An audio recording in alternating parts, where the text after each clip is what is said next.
A lot of players use the CT side op as a crutch when they're never getting kills, but I actually want you to think about how you can use the op in your CT side defense. Now, the easiest way I can tell a CT opper to improve their positioning is to try to attack the Ts on angles you're not using utility. So it can be quite easy to look at pro demos and look at all the different angles they hold and how they take their peaks, but to actually apply that into your game, the easiest thing you can do is identify where the Ts are not using their util. So for example, a mistake that you might be making is you always left the op towards the arch side, but the Ts in their default always throw a smoke here. So you're essentially useless. There's nothing you can do with your op to actually deny the map control. So you're just going to be forced to reposition.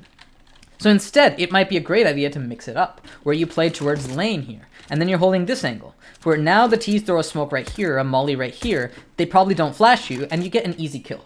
So you identified where the Ts were not using the proper util and punishing that, right? The same thing can happen on B, right?